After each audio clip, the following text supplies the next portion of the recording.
Elliot had always been fascinated by the forbidden and the unknown. A seasoned tech blogger, he prided himself on delving into corners of the internet that the average user wouldn't dare to explore. His latest obsession was the dark web, of a mysterious and hidden part of the internet known for its anonymity and, unfortunately, its association with illicit activities. One evening, while researching for his next blog post, Elliot stumbled upon a forum dedicated to what it called the ultimate truth. The forum claimed to offer truths that were hidden from the public eye, secrets that would alter one's perception of reality itself. Intrigued and somewhat skeptical, Elliot decided to explore further. He equipped his system with robust security measures and dove into the depths of the forum. The forum was a maze of threads discussing various conspiracy theories, paranormal encounters, and cryptic puzzles. As he browsed through the posts, one thread in particular caught his eye. It was titled, "The Door to Nowhere."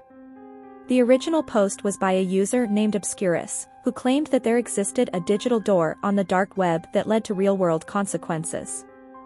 Every user who had reportedly opened this door had either disappeared or gone insane. The thread was filled with debates about whether it was an elaborate hoax or a genuine supernatural phenomenon. Driven by a mix of curiosity and the desire to create compelling content for his blog, Elliot decided to investigate further. He replied to the thread, asking for more details. Almost immediately, he received a private message from Obscurus. The message contained coordinates to a hidden page on the dark web along with a warning: once you open the door, there's no going back. The truth isn't always freeing. Sometimes, it's a prison. Later that night, with a storm brewing outside, Elliot followed the coordinates. They led him to a plain-looking page, with a single link in the center labeled Enter. His hand hesitated over the mouse. The warning echoed in his mind, but his curiosity won. He clicked the link. The screen went black for a moment before text started to appear. It was a riddle that seemed to describe a location in his own city, a derelict building known for urban legends and ghost sightings. The riddle hinted at a physical door within that building which mirrored the digital one he had just opened. The last line of the text was the most chilling: find the door and you find the truth. But be warned, the truth might find you first. Elliot felt a shiver run down his spine. The storm outside intensified, mirroring the turmoil in his thoughts. Despite the ominous nature of the task, the lure of uncovering and documenting this phenomenon for his blog was irresistible. He packed a flashlight, a camera, and his trusty notebook, then set out into the night toward the specified location. The building was on the outskirts of town, an abandoned asylum that had been closed down after allegations of patient mistreatment and unexplained deaths. As Elliot approached, the silhouette of the dilapidated structure loomed through the rain, its broken windows like dark eyes watching his every move. Inside, the air was thick with the smell of mold and decay. Elliot's flashlight pierced the darkness, casting long shadows as he made his way through the crumbling halls. According to the riddle, the door he was looking for was located in the basement, beneath the east wing of the asylum. Navigating the debris and avoiding the spots where the floor seemed ready to give way, Elliot finally reached the basement. The air grew colder as he descended. At the bottom of the stairs, he found a hallway lined with doors, each leading to different abandoned sections of the basement. As he moved down the hallway, his flashlight flickered, casting erratic shadows against the walls. His heart pounded in his chest as he counted the doors, looking for the one that matched the riddle's description. Finally, he stood before it, a heavy, metal door with an air of finality that seemed out of place in the decrepit surroundings. Elliot reached out a trembling hand towards the door's cold, iron handle. The sound of his own breathing was loud in the silence of the building. Just as his fingers brushed the handle, a low moan echoed through the basement. Elliot froze, the sound chilling him to the bone. Continuing from where we left off. Elliot's breath caught in his throat as another moan reverberated through the dark, followed by a series of soft thuds, as if something, or someone, was dragging itself along the hallway behind him. He shone his flashlight down the corridor, its beam slicing through the thick darkness. There was nothing visible, yet the sounds grew louder, closer. Elliot's mind raced with the possibilities of what might be lurking in the shadows, each more terrifying than the last. His curiosity now warring with primal fear, he made a decision that would haunt him forever. He turned the handle and pushed the door open. The room beyond was unlike any other part of the asylum. It was perfectly intact, untouched by decay. The walls were lined with old, leather-bound books, and in the center stood a large oak desk with a single, burning candle casting a weak light around it. What struck Elliot the most was the air. It was warm, as if the room were alive. On the desk lay a thick, dust-covered book with an ornate lock. Beside it, a small, antique key glinted in the candlelight. As he stepped into the room, the door slammed shut behind him with a force that shook the walls. Spinning around, Elliot tried the handle, but it wouldn't budge. Trapped, he turned back to the room, his heart pounding in his chest. The moaning had ceased, replaced by a stifling silence that seemed to press in on him from all sides. Compelled by an unseen force, he approached the desk and picked up the key. It fit perfectly into the lock on the book. As he turned the key, a sense of dread washed over him, a premonition of something terrible hidden within the pages. But it was too late to turn back. He opened the book. The pages were filled with writings in various languages, some of which Elliot recognized as archaic forms of Latin and Greek, others completely alien to him. As he flipped through the pages, the text seemed to shimmer and shift under his gaze, the letters rearranging themselves into words he could understand.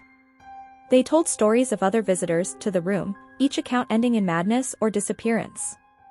The last entry was written in a hurried scrawl, the ink blotted with tears or worse. It ended with a warning: do not trust the keeper. Before Elliot could ponder the meaning of these words, a cold laugh echoed through the room, chilling him to the bone. From the shadows behind the desk, a figure emerged, tall and thin, its face obscured by a hood. Its eyes, if it had any, were hidden in the darkness of its cowl. "You are the latest, but not the last," the figure spoke, its voice a whisper of decay. "This book is the ledger of souls, and now you too shall contribute your story." Elliot stepped back, bumping into the desk. He realized with horror that his hands were moving on their own, opening to the last blank page of the book. An old quill pen, its tip stained with dark ink, lifted itself into his hand. "Write," commanded the keeper, its voice compelling his obedience. As he wrote, the words poured out of him as if drawn from the deepest recesses of his mind, his fears, his regrets, his darkest memories. With each word, he felt weaker, as if the book were feeding on his essence. The room grew colder, the candle's flame flickering in the chilling draft that had begun to swirl around him. Outside, the storm raged on, a thunder rumbling as if in response to the dark ritual unfolding within the room. Elliot's vision began to blur, the edges of the room melting into shadows. He tried to resist, but the keeper's presence overwhelmed his senses, drowning him in a sea of despair and darkness. Hours or perhaps moments passed, time seemed meaningless in that place. When Elliot finally stopped writing, he was no longer sure of who or where he was. His story had merged with those of the others, just another entry in the keeper's ledger. The keeper loomed over him, a satisfied sigh escaping its unseen mouth. "Your tale is woven into the fabric of this room, forever a part of its walls, its air, its essence." Elliot's mind reeled as he tried to grasp his fate. He was part of the room now, another soul captured in its endless library of horrors. He could feel the others, their fears and memories intertwining with his, a tapestry of torment and madness. As the keeper faded back into the shadows, Elliot found himself alone, the candle extinguished, leaving him in utter darkness. He stumbled to where the door had been, but his hands met only smooth, cold wall. The room had sealed him within, another prisoner of its timeless horror. In the darkness, Elliot heard the sounds again, the moans, the shuffling footsteps, now accompanied by whispers, soft and incessant. They were the voices of those who had written in the book before him, trapped within these walls, their souls woven into the very fabric of the room. Each voice told fragments of their own stories, their words a chilling chorus of despair and warning. Elliot listened, his own fear merging with theirs, creating a symphony of dread that echoed through the dark. He felt the air thicken as the whispers grew louder, more urgent. They seemed to be coming from the book on the desk, its pages rustling softly as if caught in a non-existent breeze. Drawn back to the desk by a force he couldn't resist, Elliot touched the book once more. The pages flipped open of their own accord, stopping on a new entry, the one he had just written. His story glowed faintly on the page, the ink shimmering with a spectral light. As he read, the words changed, morphing into a prophecy of sorts, foretelling the arrival of another visitor, one who would, perhaps, break the cycle. This revelation was a small light in the oppressive darkness of his new existence. Elliot clung to the hope that someone else could end this nightmare. He tried to call out, to add a warning to his entry, but his voice was lost in the chorus of whispers. His physical form began to fade, his essence becoming part of the room's atmosphere, just another shadow in the darkness. As he resigned himself to his fate, the room began to change around him. The walls seemed to pulse slowly, breathing with the life of every soul trapped within them. The candle on the desk flickered back to life, its flame casting eerie shadows that played across the faces of the books like creeping vines. Each shadow seemed to carry a whisper of its own, tales of lives cut short, of madness and despair. Elliot's perception of time distorted further. It felt as if days, years, maybe even centuries passed in mere moments. The storm outside had calmed, but the tempest within the walls of the room raged fiercer than any weather. The book continued to rustle, its pages turning as if searching for the next soul to add to its collection. Then, a new sound cut through the whispers, a sound that was distinct and unmistakable. It was the sound of footsteps, real and solid, approaching the room. A flicker of hope surged through Elliot's fading consciousness. Could this be the visitor foretold in his own entry? The one who might break the cycle? The door, long since vanished, reappeared as if conjured by the very anticipation of the newcomer. It creaked slowly open, and a silhouette appeared in the doorway, outlined by the dim light of the hallway outside. The figure hesitated, as if sensing the danger that lurked within. Elliot tried to scream a warning, to tell the figure to run, to escape while they still could, but no sound emerged. Instead, his whisper merged with the others, a futile attempt to communicate through the veil of his entrapment. The figure stepped into the room, and the door shut behind them with an ominous thud. The candle flickered violently as if welcoming the new arrival. Elliot watched, helpless, as the figure approached the desk, drawn inexorably to the book just as he had been. As the newcomer reached out to touch the book, the whispers of the room rose to a crescendo, a terrifying symphony of warnings and welcomes. Elliot could only watch as the cycle prepared to begin anew, the room ready to claim another soul. In the darkness, the keeper's laugh echoed once more, a sound of triumphant malice. "Welcome," it whispered, its voice a chilling blend of all the voices that had come before. "Write your story, join the chorus, and let the game continue." And so, the room waited, hungry for the new story, ready to weave it into the tapestry of horror that it held within its walls. The shadows danced, the book opened, and the pen waited, inked with the essence of those who had written before, each one a prisoner of their own tale. The new visitor, a young woman named Clara, hesitantly picked up the pen, her hand trembling as she became aware of the weight of her decision. She was a journalist, driven by a relentless pursuit of hidden truths, much like Elliot had been. As her fingers touched the quill, the whispers around her grew into a chorus, each voice pleading, warning, or beckoning. Clara could feel the energy of the room pulsating, as if the very air was alive with the souls of those who had come before her. She began to write, her story unfolding on the ancient pages. The ink flowed from the pen as if it had a life of its own, each stroke revealing more of her deepest fears and darkest secrets. As she wrote, the room seemed to absorb her words, the walls quivering with a grotesque delight.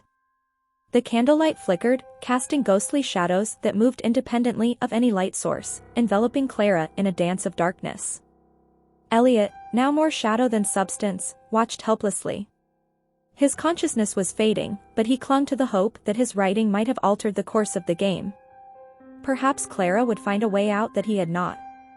His story, now a part of the room's fabric, whispered to her from the pages of the book, offering cryptic guidance and dire warnings.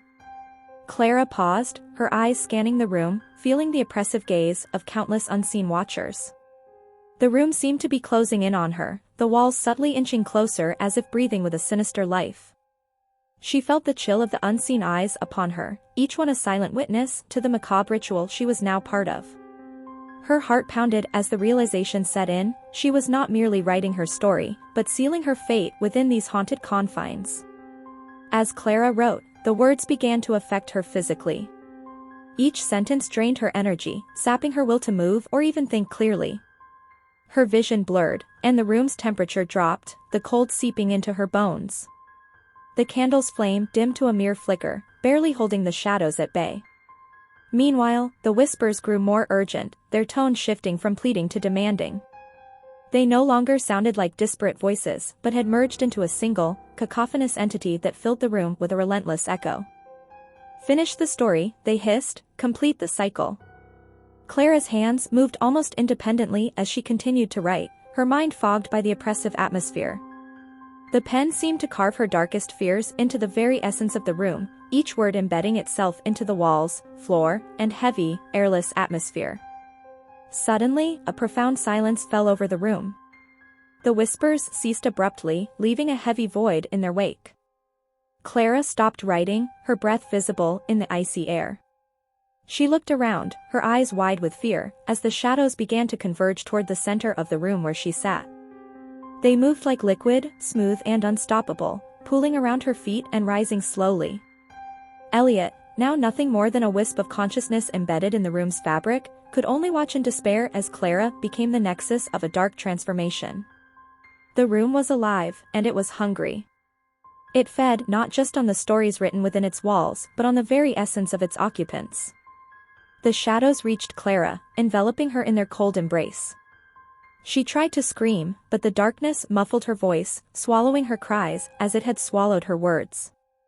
The candle went out, plunging the room into an impenetrable darkness that seemed to pulsate with malevolent intent.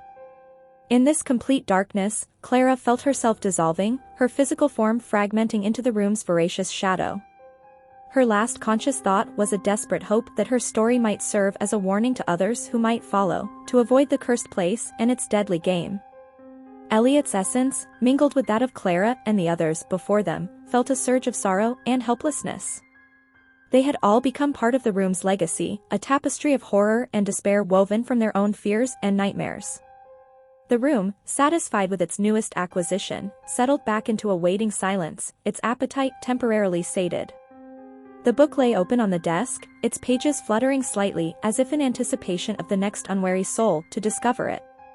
Outside, the world continued unaware of the horrors contained within the room, the house standing silent and decrepit, hiding its dark heart. The cycle was complete, but the game was far from over. The room would wait, eternal and hungry, for its next player to enter and contribute to the ever-growing story of the darkest, most hidden truths. As the darkness settled like a thick blanket over the room, the whispered chorus began again, faint at first but slowly growing, always ready to welcome the next storyteller into its fold.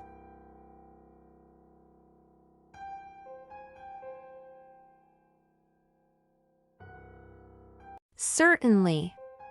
Here's the first part of your horror story inspired by the theme True Dark Web Horror Stories Animated, Scary Reddit Stories, for YouTube.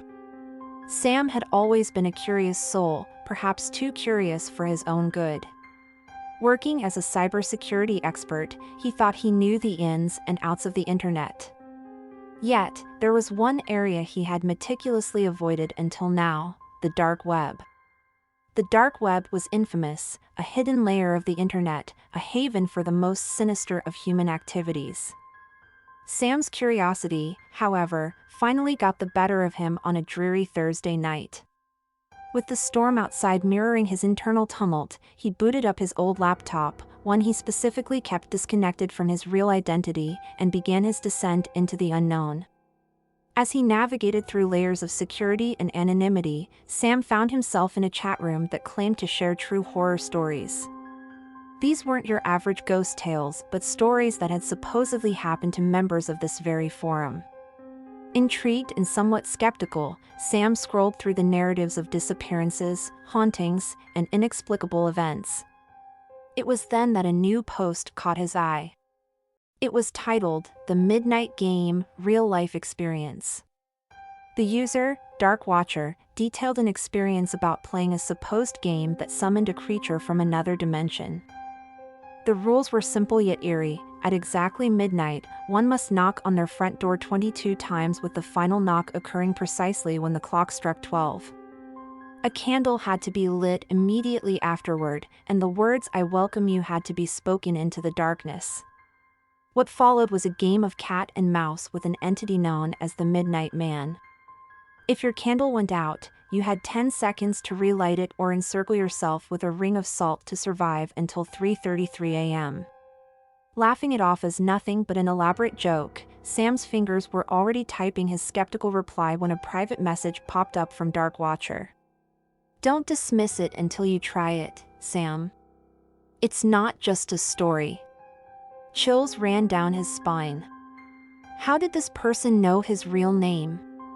He hadn't used it when registering. His rational mind urged him to shut everything down, but his curiosity was piqued. He needed to know if this was real. That night, as the clock neared midnight, Sam decided to try the game. With each knock on his door, a sense of dread filled the air. By the 22nd knock, his hands were shaking. The candle was lit, the words spoken into the void of his dark living room. The silence that followed was deafening. The flame of the candle flickered gently as if teasing his fears. Minutes passed, or at least what felt like minutes in the thick silence. Then, a soft noise, a whisper of movement, sounded from the kitchen. Sam held his breath, trying to dismiss it as the house settling. But then, his candle flickered violently and went out. Panic surged as he fumbled with his lighter, his hands trembling so much that he barely managed to relight the candle within the 10-second limit.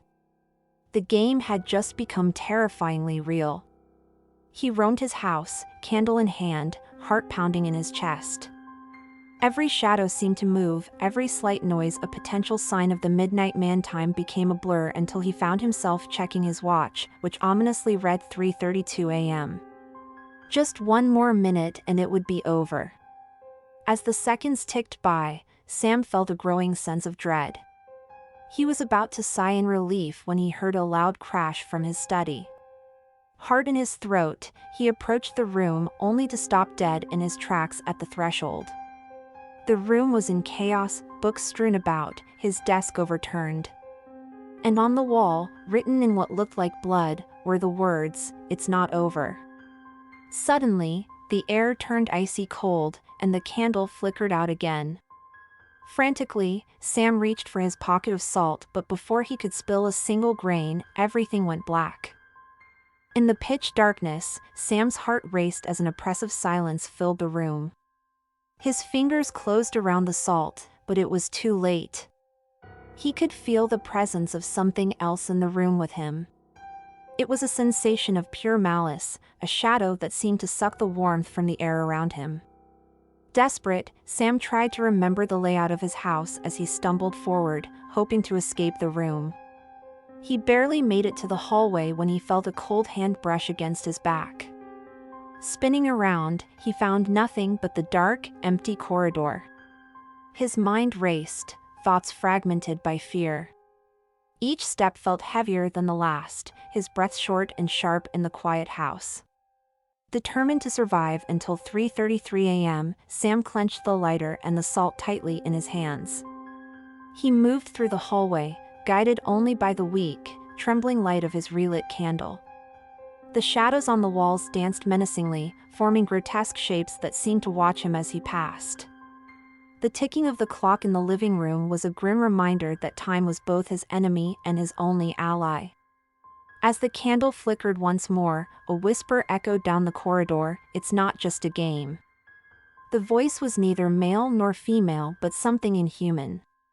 Sam's skin crawled as the whisper seemed to come from everywhere and nowhere simultaneously.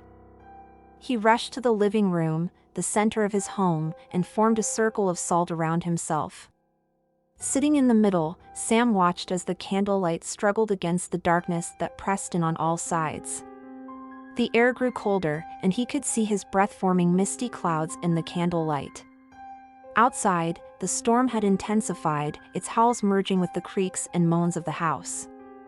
Thunder rolled overhead, shaking the windows, and for a moment, the reality of the storm outside seemed to battle the nightmare within. Sam's watch vibrated lightly against his wrist, 3:33 a.m. Relief washed over him for a brief moment until he realized the oppressive presence did not diminish with the passing of the designated time. The candle went out again, plunging him into darkness. The air was thick with a sense of impending dread. Sam fumbled for his lighter, but it was gone. His fingers brushed something else in his pocket, something he didn't remember putting there, a small, crumpled piece of paper. Straining his eyes in the darkness, he tried to read the words written in a hurried, jagged scrawl, "The game never ends." Before he could process the message, a loud bang echoed through the house, as if every door had slammed shut at once. The ground beneath him felt like it was vibrating, or perhaps it was just his body trembling uncontrollably. Sam knew he had to leave the circle of salt for the sake of light and sanity, but fear rooted him to the spot. Every story he had ever heard about the dark web, every whispered rumor about its darkest corners, came flooding back to him. He was living a nightmare, and the boundary between his digital explorations and this palpable terror had blurred irreversibly. Suddenly, a chilling gale swept through the room, dispersing the circle of salt as if mocking his feeble attempt at protection. Sam scrambled to his feet, his eyes wide open in the darkness, trying to adjust to the lack of light. Just then, a small, barely perceptible glow appeared in the hallway, another candle, but not one he had lit.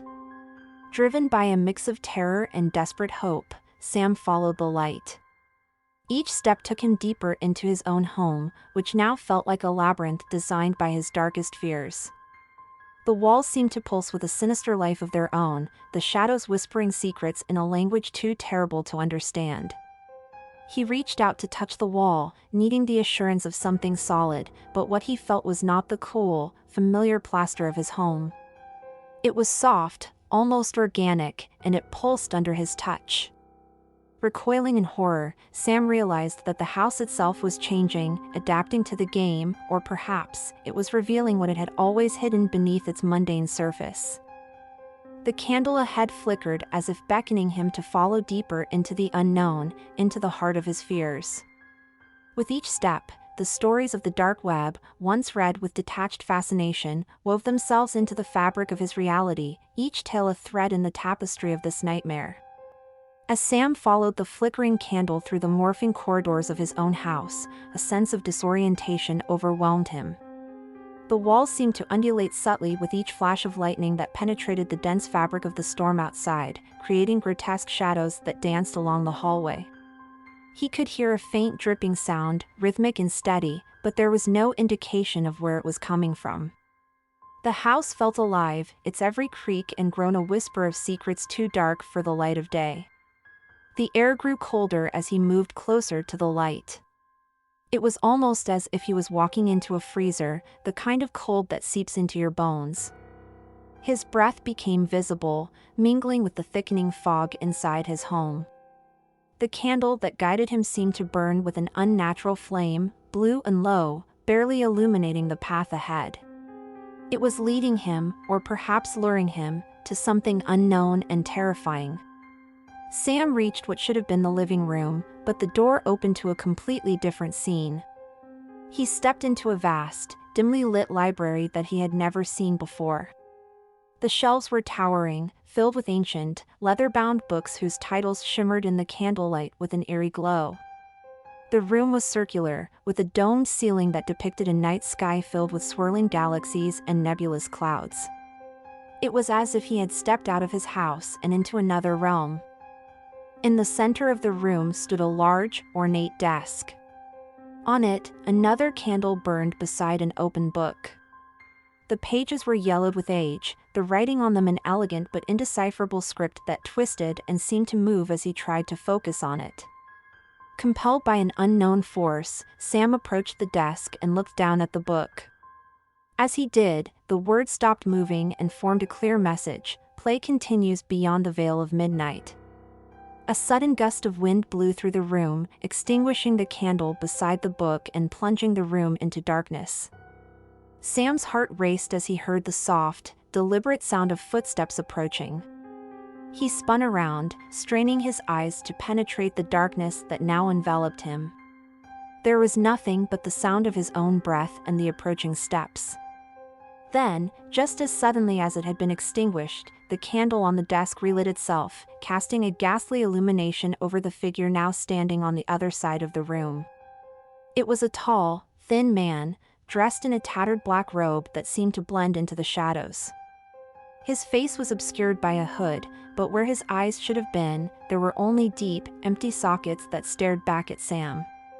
"You've come further than most," the figure spoke, his voice a dry, hollow whisper that echoed off the walls. "But the game is far from over." Sam tried to respond, to demand answers, but his voice caught in his throat. The figure moved closer, gliding rather than walking, his presence filling the room with a suffocating dread. "This is not just your game," the figure continued, gesturing to the book on the desk. "It is the game of every soul brave or foolish enough to seek the shadows. And the shadows are hungry." Without warning, the room shifted. The shelves of books began to spin, blurring into a whirlwind of leather and paper. The dome above cracked open, revealing not the stormy sky Sam expected, but a void so dark and endless that it seemed to pull at his very soul. The figure in black reached across the desk, offering Sam a quill. "Write your fears," it commanded. "Feed the game." Sam's hand moved almost against his will, grasping the quill. As he dipped it into an inkwell that had appeared on the desk, the ink swirled with a life of its own, glowing faintly red. He touched the tip to the page, and the moment he did, the room stilled. The book absorbed his written words, and with each letter, the shadows around him grew denser, more oppressive. Fear gripped him as he realized that with every fear he wrote down, he was not just playing the game, he was fueling it, allowing it to grow stronger. But he couldn't stop. The compulsion to write was overpowering, each word a confession of his deepest anxieties and nightmares. As the book filled, the figure watched, its sockets seeming to burn with a cold fire. "The game never ends," it whispered, a smirk playing on its shadowy lips. "It only evolves." The realization dawned on Sam that he was no longer just a participant in this dark game but a part of its very fabric, woven into its endless cycle of fear and darkness. With each word he wrote, he felt himself slipping further away from the reality he knew and deeper into the abyss that the dark web had opened before him. The figure seemed to grow taller, its form more menacing as the room expanded and contracted like a living entity. The walls of the library pulsed with a rhythmic heartbeat, syncing with Sam's own accelerating pulse. Each book on the vast shelves whispered secrets as he passed, their voices melding into a cacophony of murmurs that filled the air with an ominous resonance. The figure led him deeper into the library, through a maze of shelves that seemed to rearrange themselves with each step they took. "The path you walk is paved with the fears of those who played before you," the figure intoned. Its voice was a symphony of despair that resonated deep within Sam's bones. "Each story here is a lost soul, ensnared by the game they could not finish." Sam's mind raced as he tried to understand his role in this macabre scenario. He was no longer sure if he was navigating the library or if the library was navigating him, leading him to an end he could not foresee. The candlelight flickered, casting long shadows that writhed and twisted around his feet, as if trying to whisper their own tales of woe. Every now and then, a book would fall from the shelf, landing open on the floor. The pages, illuminated by the dim candlelight, revealed horrifying images, faces contorted in terror, landscapes desolate and barren, creatures with eyes that seemed to follow his every move. Each page turned on its own, as if an unseen hand guided him through a gallery of nightmares.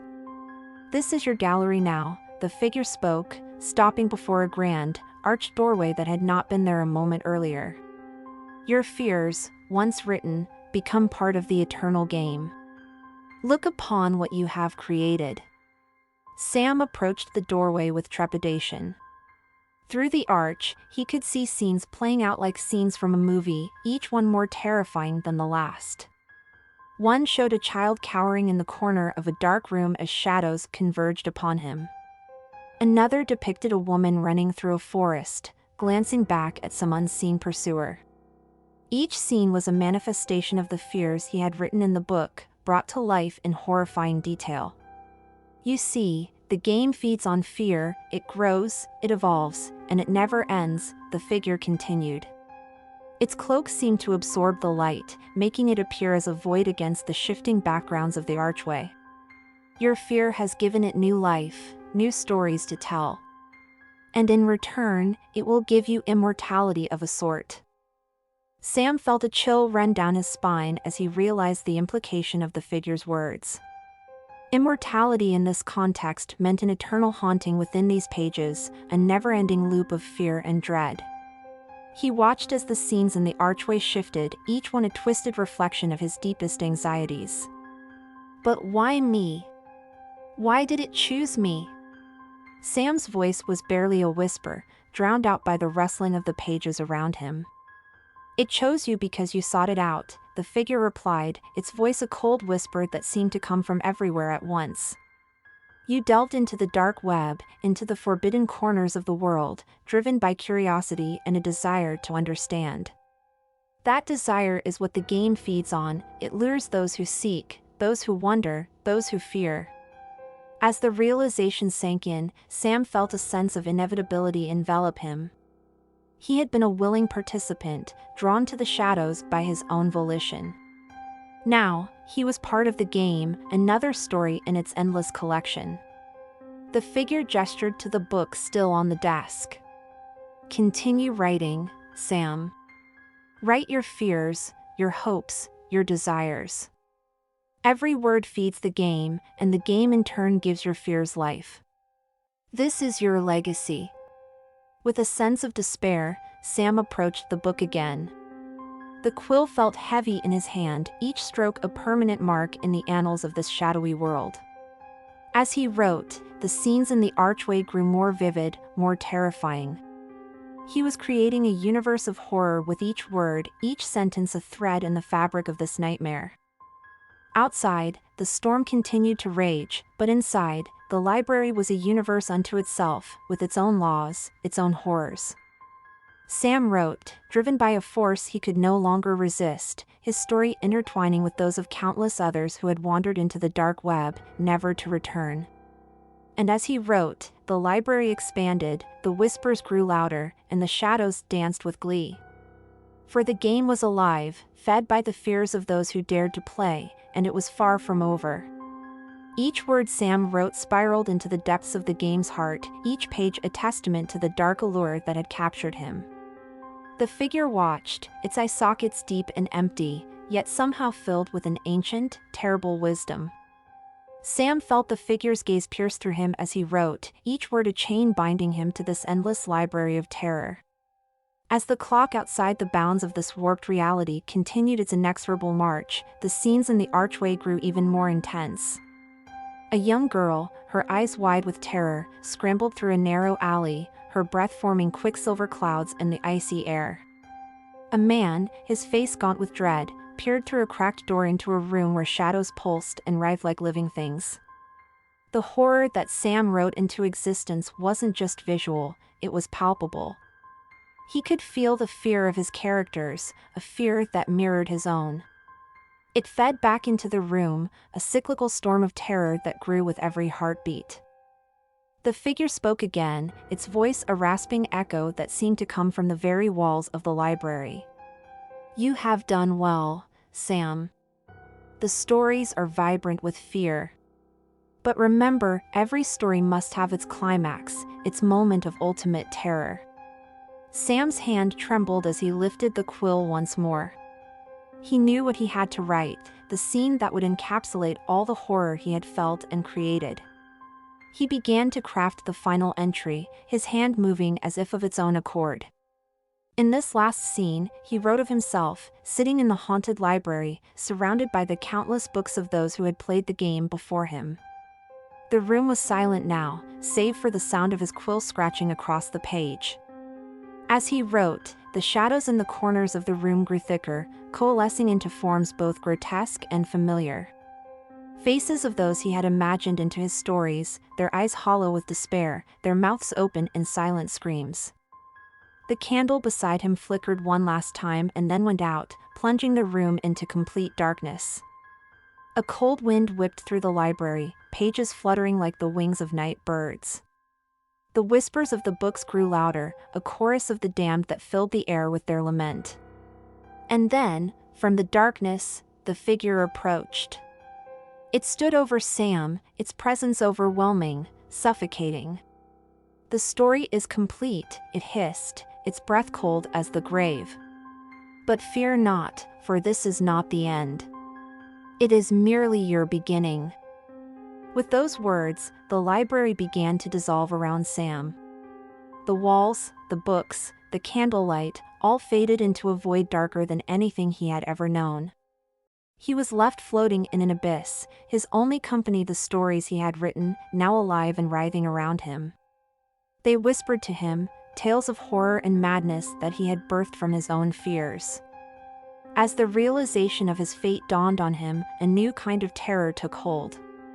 Sam had become part of his own story, a living entity within the game he had sought to understand. He was both the author and the subject, the creator and the creation. And in the dark, where no light could reach, the game continued. The figure's final words echoed in the endless void, a chilling promise that this horror, this nightmare labyrinth of fear, was eternal. "You are now the heart of the game, Sam. Write in fear, for every story needs its teller."